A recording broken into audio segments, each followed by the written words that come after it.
It's time for another neck reset. The patient this time has a bit of an interesting history. This is an owner-built custom instrument from the 1980s. The maker is actually a drummer who decided to take a class with a builder who studied with Bozo Budanovac. That's a name that might be familiar to some of you guitar nerds. The person who supervised its construction was a man called John Barron, who apparently had a label Silver Wing Guitars, which I can find no information on at all. Apparently no longer in business, and maybe no longer in business long enough ago that it predates the internet. So, kind of at a loss for more information about him. But Bozo, we know about him. That's a Serbian name. It's spelled like Bozo, but there is an accent which modifies the Z or the Z sound into a soft J. He was kind of a trailblazer in luthier-built steel string acoustics in America. He arrived in the 1950s from Belgrade, which at that point was part of Yugoslavia, where he'd apprenticed in the old school system. He came to Chicago, started doing repairs for a music store there. By 1964, he was ready to set up shop and started making his own guitars. In the 70s, he moved to San Diego, where he set up a luthier's training course as well. Eventually, he sort of semi-retired to Florida, but he kept building until very late in life. He passed away in 2015 at the age of 87, I believe. Now, I say he was a trailblazer. In the early 1960s, setting out to build one-of-a-kind steel string acoustics was not just like a difficult prospect, which it is at any time. It was kind of almost crazy back then, because there wasn't an established market for them. Dealers weren't going to show up and represent you, so every sale was going to be kind of a one-on-one negotiation in which the maker was basically teaching the guitarist what exactly a hand-built guitar really was. If you were lucky, you get a mom-and-pop store that might hang your instrument on the wall to kind of compare and contrast against the big-time established brands, but that really wasn't a selling point. Bozo made fairly conventional dreadnought-shaped instruments, but he also had this very personal style. He tended to load them up with decorative elements, extra purfling, extra herringbone, elaborate headstock inlays, and he'd also come up with some really novel body shapes that are very distinctive. Here's one that's listed for sale right now on Reverb by Miami Vintage Guitars. It's an interesting double cutaway thing that really only gains you one extra fret, but which looks cool. I'd almost put him in the category of outsider art. Is there outsider luthiery? I think there is. That's an interesting topic that we should go into at some point. I don't know if that label fits exactly, because he was rigorously trained in a European tradition. But some of the stuff he came up with is it's downright wacky by comparison to a lot of other guitar makers of the time. He made about 700 instruments in total, including some arch tops and some multi-neck guitars and some miniature things. He's got one in the blue guitar collection, which I managed to see a couple of months ago. They're made of great quality materials, and a lot of them are in very well preserved condition. He obviously took great care in selecting and storage of his woods. So they last a long time. Plus he had that repair background, right? So he knew what could go wrong and could mitigate against it. They're very well thought out, but sometimes visually surprising. Teaching was another thing he got into, which is a very smart move. If you're building one-of-a-kind instruments, if you can get someone to pay you to watch you build them while you're actually doing it, it cuts down on the risk a lot. In the 70s, there was a genuine maker-oriented kind of do-it-yourself movement. People liked the idea of learning about this stuff from someone who had actual experience, but not necessarily in the apprenticeship mold, So at that point, you get people like Charles Fox opening the first guitar-making schools. Bozo was part of that. I think it's really interesting how much of the Bozo influence we can see in this guitar. From what is essentially a second-generation student. I have no idea what Mr. Barron's instruments look like, but obviously he was working well within the style of, his teacher.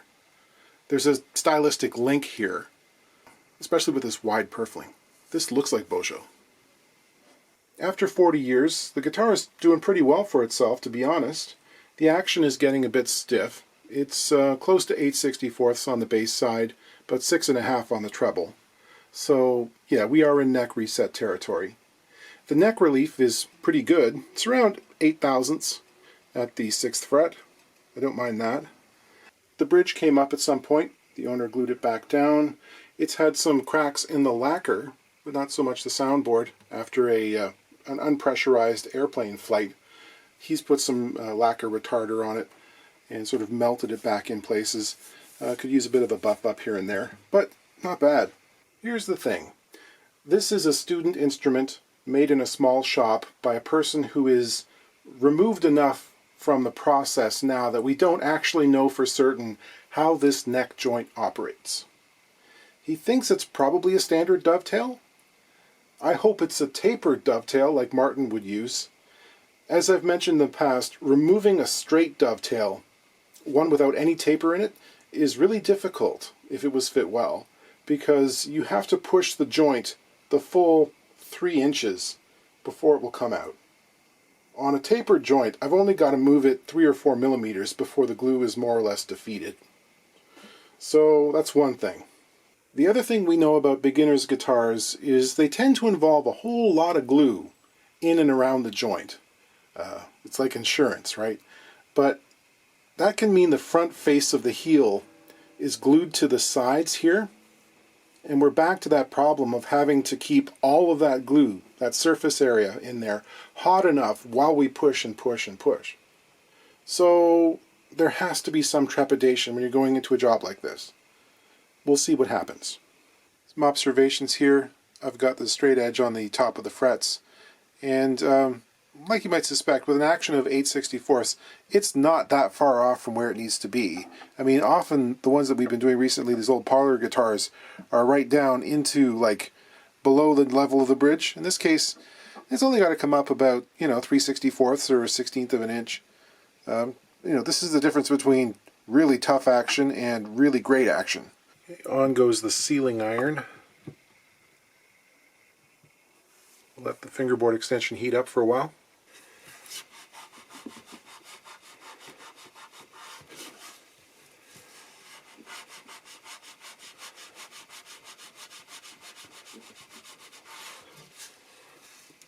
We'll presume that the end of the dovetail is somewhere close to the 15th fret, which is standard on most dovetail guitars. Just going to lightly score the surface on both sides of the fret. Fret pulling pliers here.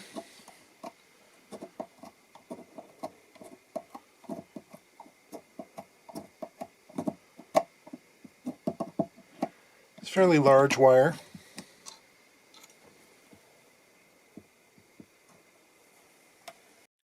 I'll mark the bass side with some black marker so I'll know which side is which when it comes time to reinstall. I had to make some educated guesses as to where the sides of the dovetail might be and the sort of angle. I'm drilling in with a 1/16 of an inch extra long drill bit. Nearing the end of the second hole, I heard a repetitive, clunky, metallic sound that often spells disaster. Well, that's no fun. Last 1/8 of an inch of my drill bit has broken off right down in the bottom of the hole. Let's hope it's not in a place that crosses between the dovetail and the pocket. Before I put this in the jig, let's have a look. See, there is some cracking in the finish and a fairly narrow heel. Not a lot of width there in the center. And there seems to be a buildup of finish and or glue right in the corner, which I'm going to use my scalpel to try and score through.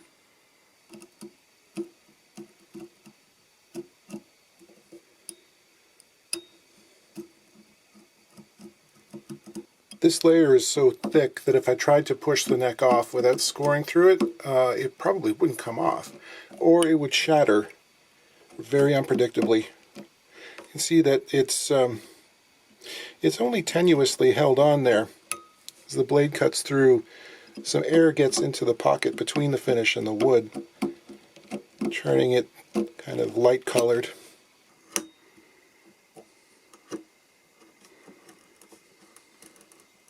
I'm just about ready to pull the neck, but there's one more thing to consider, and that is this has a sound hole access truss rod. Looks very much like a Martin rod.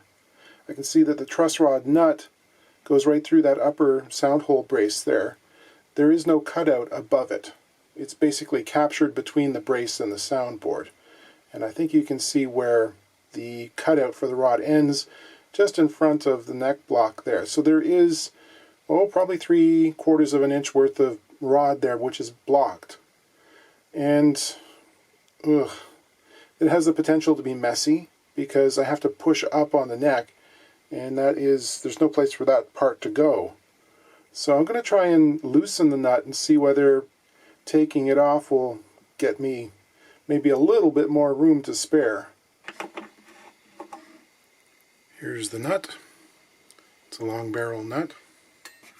There's also a little square washer here that has to come out, and I think that gives us just enough clearance. And I think that's going to give us just enough clearance where it won't be an issue. Yeah, the end of the rod clears this side of the transverse brace, so it's free. In the Martins, if you don't realize what's going on, it's possible to break a lot of the wood out of here if you sort of push up too forcefully on the underside of the neck. Okay, foam cutter's inserted, ready to go. This one, of course, doesn't go in as far because there is a short length of drill bit down in the bottom of that hole, which I imagine will conduct heat just fine, being steel. However, always a surprise. Well, it's been a little while. I'm applying some pressure and wiggling a bit, and it seems like there is a little bit of movement upwards, which is good. There is some definite wiggling. I'm pleased about that. The truss rod seems to be coming up through the hole with no destruction, which is also good. Okay, I think it's ready to come out. I'll remove these things. Apply a little bit more upwards pressure, not too much. The polyvinyl glues take forever. They really stick. They turn into pizza cheese. So, well, there we go. Nice, robust, classic dovetail. Kind of Gibson-like, but just thicker. No problems. Very good. I have to sharpen a chisel. Recently I've had a couple of requests from people wanting to know my sharpening routine and how to get a razor sharp edge. But I'll be honest, my tools aren't that sharp in comparison to some people. If that's a topic that really interests you, there are countless videos devoted to the subject on YouTube. If you want to read a book, my old boss Leonard Lee's Complete Guide to Sharpening is about as comprehensive as it gets. If you have access to a magazine stand, maybe there are 4 different woodworking magazines, I guarantee that in any given month at least one of them will have an article about the subject. After 30 years of working wood, I have to say, all of the different methods work. It's just a question of finding one that meets your needs and suits your mindset. There's the scary sharp method, using abrasive papers, that is probably what I'd be using if I was just getting into it. There are all kinds of natural and synthetic stones, powered grinders. The thing is, professional woodworkers really sharpen as little as they possibly can. You know, just go until it's sharp enough to do the job. It doesn't have to go up to 12,000 grit every time. There's an industry devoted to maintaining a kind of ritual, almost a fetishization. Everyone wants to be a samurai sword maker. One thing I learned fairly early when I was a teen is there's a difference between sharpening a tool and resharpening it. Sharpening like this is quick. I'll be done in a minute. This is taking too long, really, because I'm talking to the camera. But, you know, you do it often, so the amount of material you need to remove is not extreme. There are times, especially if you found an old tool at a garage sale or a swap meet or something, the edge can be so misshapen that it has to be taken to some kind of motorized power sharpening equipment. To do it by hand you know, you'd be there all day. And, you know, hours trying to reshape it on a stone or abrasive paper. That'll poison your attitude towards sharpening. You won't ever want to do it again because you've, you know, burned yourself out on it. So, you know, this is a water stone. It's double-sided. It's 1000 grit and 4000 grit. I've used this stone since the 90s. A sharp edge is just like the intersection of two planes. On a chisel or a plane blade like this, it's going to be somewhere between 20 and 30 degrees. In softwoods, you might want a lower angle. In hardwoods, a more obtuse angle will produce an edge that's tougher. It's usable for a little longer. You can use a honing guide to hold the tool, or you can teach your body to maintain the angle. In this case, I'm just rocking up to find the angle, the primary bevel, and I'm just, you know, going up a degree or two to produce a secondary bevel just across the very edge. I can feel that sharp. It becomes almost sticky. And I go back and hone the reverse side too to knock off a little wire edge that's formed. Go back and forth a few times.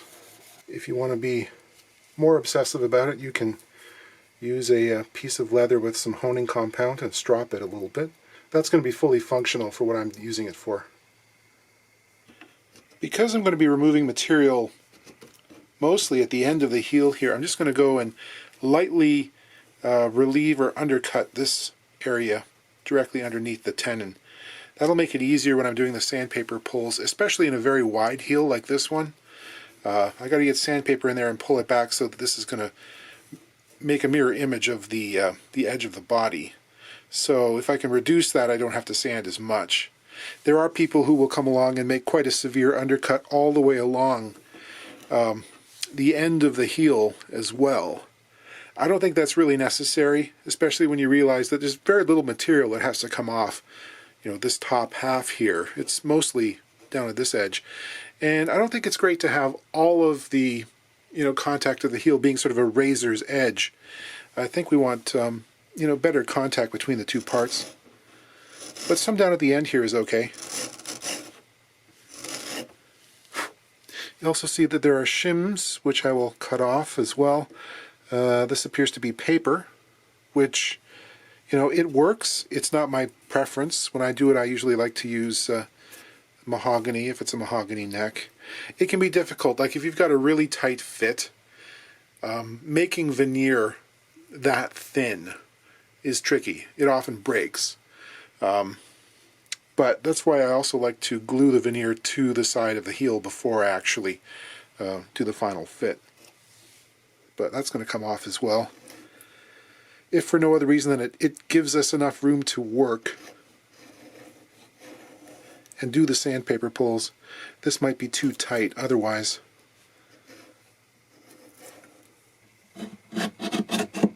Another reason not to waste time sharpening to 12,000 grit is that this paper and surface are all impregnated with really hard glue, and it immediately takes the edge off.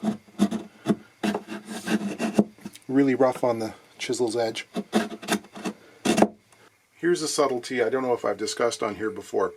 This is a guitar that was finished after the neck was joined to the body. Of the major manufacturers, Gibson is the one that's known for doing this. Some small shop makers do it as well. Nothing wrong with that. I mentioned though that there is this buildup of finish in the corner that I had to cut through.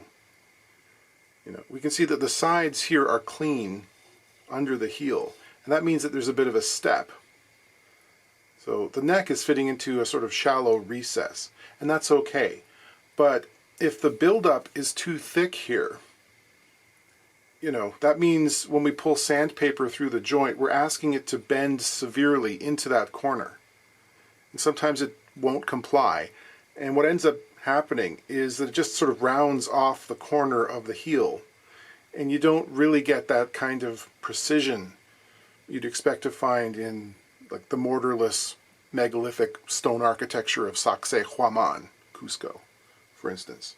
So it can be useful to knock down that hump of excess lacquer and bring it more in line with like the regular lacquer on the side. You can do that with a razor blade as a scraper or a chisel. Just sort of ease that a little bit. Sandpaper pulling. This is some 120 grit Mirka brand sandpaper. I've put some thin packing tape on the back side, which helps it glide over the side. It also holds it together because the initial pulls especially tend to be kind of rough on the paper. I don't want to tear it. So I do both sides.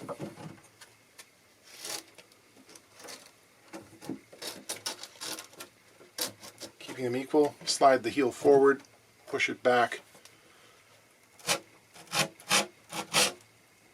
and pull out. The idea being that as the sandpaper is withdrawn, the section up here is no longer being abraded, but at the end of the heel it's going to feel the effect of the entire length of the sandpaper, so much more is coming off on this end than that end, tipping the neck backwards. Now on a wide heel like this, I will have to come back and do the central portion as well frequently, because otherwise I'm just abrading little strips along either side and leaving stuff in the center which is going to hold the neck in its original position. So that's got to come off like that. Now I clean that off between each set of passes with a brush. People ask why I don't put tape on the sides. That's fine. You can tape it up, especially if you've got a relatively new guitar. A lot of these things I'm working with have really fragile lacquer, so I don't want to put any tape on. And I find that I get a clean result from using the brush, so I do that.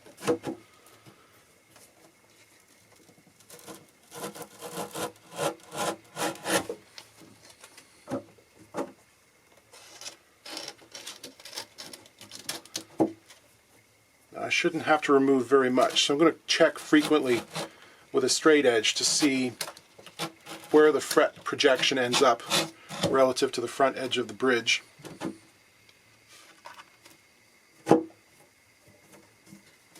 Trying to pull straight out, try not to pull down or too far up. You pull up, and you're going to braid the end of the heel upwards. Pulling down, well, it shouldn't have that effect, but it does sort of rough up the paper.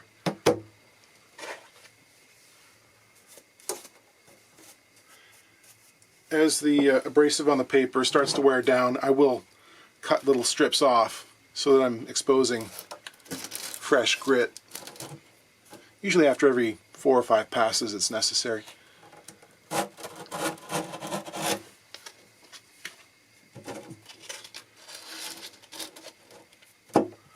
As I do this, the heel's going to start getting a little bit looser in the pocket.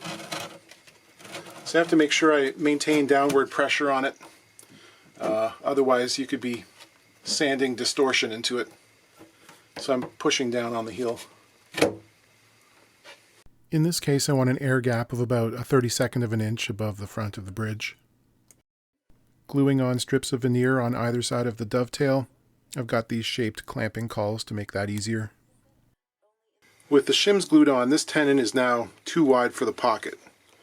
It's got to come back about 5/8 or 16 millimeters. The good thing is it's nice and snug. There's no wiggle at the end of the heel. That usually means that the parts have matching tapers. So if I thin the veneer down evenly along its length on both sides, it's going to lock up and give us a good firm connection. The trick is to do that slow enough, like incrementally, so that the taper locks just when the heel meets the end of the body here. It is a fit that you have to sneak up on. Same principles apply as when I was doing the sandpaper pulls. I have to be careful not to do this too much because again I'd be removing too much material at the end So I do multiple little passes at the start here and then kind of gradually work my way down. I've got a piece of sandpaper self-adhesive on this flexible softwood batten, which helps me. And I got to do both sides evenly. The other thing you'll see is that I have stopped the veneer shim slightly away from the front side of the heel there. It's almost even with it, but because of the undercut, there's about a 1/16 or maybe 3/32 of an inch worth of gap between that, so that I'm not actually grinding this up against the heel. There's plenty of surface area here to hold the thing together when it's glued in. Okay, getting closer. But I can also feel there's a little bit of up and down wiggle that's starting to happen. That means that the end of the dovetail is slightly narrower than the pocket in relation to what's going on at the top here. That means I have to refocus my efforts and take a little bit more off the top end, so that taper continues to come down evenly. Because I don't want the end of the heel to be loose. That's the worst case scenario. Okay, progressive sanding, and it locks up good and tight with the heel at the same level it was previously, and the fingerboard intersecting with the edge of the body on both sides. So, this is good and solid. I could string this up now, no problem. And the straight edge projects to a point just a little over 1/32 of an inch above the top of the bridge, which should get me right in the ballpark I want to be. The other thing I want to check and see is if this is going to need a shim under the fingerboard extension. In cases where we've removed a lot off the end of the heel, it generally does, because there can be huge distortion if you try to push it down. I think we're sort of on the borderline here. It's about a 1/32 of an inch off the top of the soundboard, like 0.7, 0.8 millimeters. That would give us a fall away at the end about half a fret's height, which would be okay, kind of. I think maybe, yeah, like 1 veneer's thickness worth of shim at the end. So it's going to be about 20 thousandths thick, which will give us a tiny little bit of fall away. I think it'll look good and it'll feel straighter.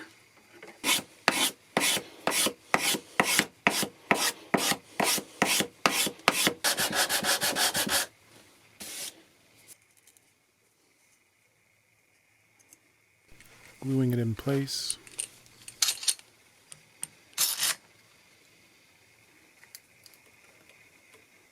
This fingerboard resolves at the edge of the sound hole, so I have to trim off the middle part, which is something I don't have to do on a Martin.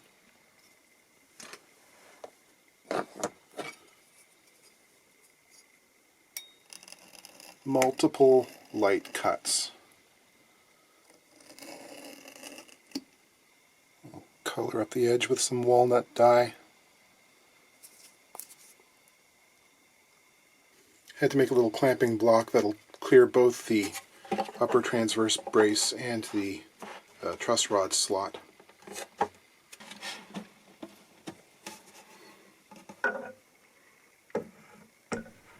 Clamping the fingerboard extension. You need some kind of clamping caul that goes over and around and behind the transverse brace there. If you run into one of these Martin style rods, do not forget to put the little square washer back in place before you glue the neck back on, because I had about 1/8 of an inch gap, like 3 millimeters, between the end of the rod and the brace. So the hole in this washer is of course just barely larger than the threads it goes over. This was a fun exercise. I tried using some shrink tubing, which of course was too wide. I mean, the diameter was such that the washer would not fit over the threads with it in place. Eventually, after about half an hour, I managed to get it in there just by using the tips of my fingers. Hooray. Then I could reinstall the truss rod nut. The 15th fret goes back in.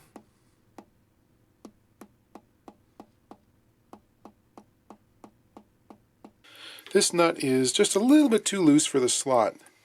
And when I received the guitar, it was actually shifted laterally over towards the treble side by a couple of millimeters.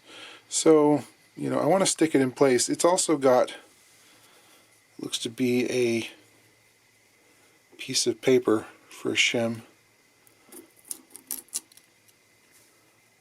Multiple pieces of paper. And one of them says, I think it says Gibson on it. This is not a Gibson. So I will replace that with a non-Gibson shim made of probably mahogany in this case. I'll measure the collective thickness.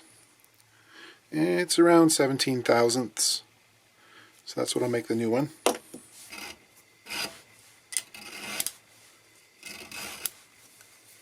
This mahogany veneer is around 27 thousandths thick, so I will reduce it by 10 thousandths. I'm not a fan of loose shims. I like to glue them to the bottom of the nut. Just makes more sense to me. Polishing, shing, shing, shing, shing, shing, shing. Polishing, shing, shing, shing, shing, shing, shing. I made a fresh new saddle. You can see that the bridge at some point in the past had come up and was previously re-glued. Had to work on the intonation a little bit because of that. Okay, another one for the books. It's a guitar with a fascinating lineage. And plays well too.